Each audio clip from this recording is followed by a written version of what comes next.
Okay, so this is going down, as you can see. We've got the mango, the green beans. We've got the snow peas. The snow peas I'm a little iffy about. I don't know. They came from China, so at that time I'm just kind of wondering here. So anyway, fine shredded carrots. We've got the beet leaves. It just doesn't end. Over here, these ones are going down. If I have room, I'm going to hope to get this all done in like an hour. So, you know, sometimes you just got to do it fast, right? So this is my shredded potatoes I'll start cooking with. Shredded carrots. These are carrot bits. This is cauliflower. Obviously tomatoes, and the zucchini is there, right? These ones are all going. There's cabbage. We've been there. Okay, so we'll be back in 2 seconds. So we're going to start with the color purple. The stuff I'm going to leave upstairs is shallots. For people's information, an onion has a lot of antioxidants. The shallot is probably at the very top of the list. Next in line would be the red onion, which I think a fella up on 120th and 96 in those little markets down there, he cut me a deal with something like 17 bags of onions, right?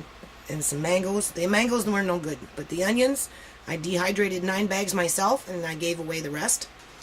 We've got, of course, the red cabbage, and the potato, and the salt. So we're starting with potatoes and salt, but we're going to throw in the color purple. I've never cooked with this kind of oil before, so we're going to try that. I got my little shallots here for the college student. So, you know, and then we've got a few other things. What I wanted to talk about was, first of all, if you notice, I have a lot of jars, and that's for the purpose of, oh geez, my mind, it slipped my mind. It doesn't, there's no plastics, no metals, no leaching of a chemical or a chemical reaction. If you put tomatoes with a, you know, like a metal, you're going to get a tin taste, or, you know, depending on the metal, right, stainless steel, you're going to get a taste. So the word is at the tip of my tongue right now. It's an innate. A glass is an innate object. So because it's innate, it doesn't, you know, there's no chemical reaction going on inside the jar outside of maybe mold or, you know, flies breeding or something like that, because sometimes that kind of stuff happens. But outside of that, it's an innate object, so it doesn't contaminate your food source. And plus, you know, I grew up with jars when I was a kid. My mother had a lot of jars, so for me to have jars is kind of natural. I did the salt thing here, and I had to change jars because, again, you know, there's chemical reactions with salt and metal.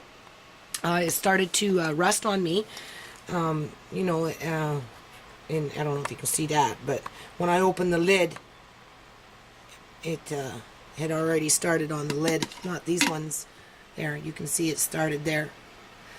So I changed them and I put them in, but I made the mistake again. I actually did it twice. I put the salt in that, and then I realized, well, there's the lid, and I thought, well, I'm using that one, I'll be careful. But then when other people come along and use the salt, you know, kids aren't necessarily always careful. So that one I will change. Now, the reason I'm mentioning that is because I am not using any oxygen absorbers.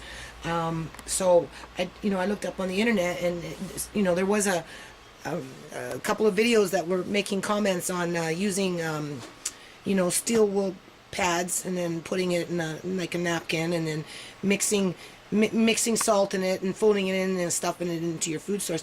I'd like to do that, assuming that I knew that it would work, but, you know, I work so hard in dehydrating this food. The last thing I want to do is put, you know, some concoction in there that I'm not really too sure about, although, you know, when you look at the theory, it looks like the theory works because there was obviously some chemical reaction going on in there. Now, whether it was taking out the oxygen or contaminating the food, I don't know. In this case, it was salt, so it's kind of hard to contaminate salt other than to make it maybe look rusty.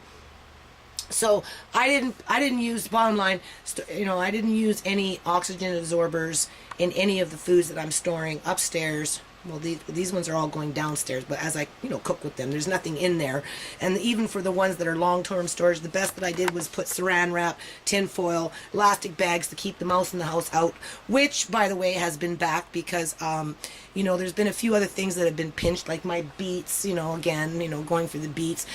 Shallots, the container for that was somewhat dipped into. They got into my okra. So anyway, that's just the way life goes. So I'm going to be pulling out these bins, and we're going to do that in 2 seconds. Excuse the shaky hand. So I'm not going to go open every bucket and go through each one, but here we go. We got dates of various types. These are full buckets. This one is various beans, lentils, but I got another bin full that I'm going to bag up and remember, and then super seal it with one of those sealing agent, agent tool, like the sealers. I don't use them, but in this case, with the beans that I have in the other bin, I will do that. But these ones are in bags. And then we've got, oh, here we go again. We've got dry corn, more beans, 2011. Rice and rice cereals. I've already showed you those types of package. Specialty brown sugars. That's more like the organic, that type of thing. Raisins and other dried fruits, prunes. We got specialty flours. We've got soy, potato, and roti. We got cereals, cream of wheat. Whoop, okay, and then we're going up here. We got wheat, buckwheat, millet, and as you can see, they're just kind of individual bags. Just put them in a can. There's that cereal again, a lot of those, as you can see, right? And then we've got Bonti, which is a smoked fish flake for miso soup. And of course, Fukushima radiation. Back in the day when they had the Hiroshima bomb, there was a pastor of sorts or a doctor, and I think it was a little bit of both. He said, that's it, no more sugar in your diet, you eat this. And it was miso soup with the Bonti, a little bit there with the soya paste that they make, and brown rice. Try and remove the white rice from your diet. And those people, statistically, out of everyone that was affected from the Hiroshima bomb, survived the best. So there's the Bonti. And then beef broth, Chinese, very good. And then vegetable batters and just that type of thing. And then these ones are, okay, I have 2 different salts in my house. I have the salt that you've seen in the glass containers that, obviously if you're going to boil up some potatoes, you throw a tablespoon of salt or a teaspoon, depending on the size of the pot, which would be a more coarse salt. And if you want to, so you got the coarse salt, and then, this is more like the bulk, not the fine, it's just a different company, right? It's not from a health food store. And then you've got the finer salt that you can put and, not have it so coarse. In this can, though, this is the salts that I buy from the health food store.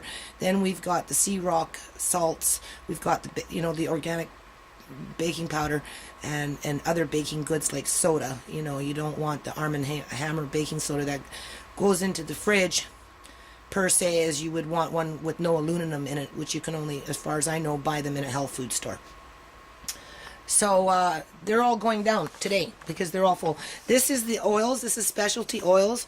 So, or cheeses. I'm going to put this in. This one's not quite full yet, but, I've got a thing of olive oil. And then I've got, this coconut oil stuff I thought would be pretty good. So when we start cooking up and experimenting with this little pile of food here, I'm going to start with that. So I don't know how to cook with that, but we're going to learn together, and figure it out. Okay.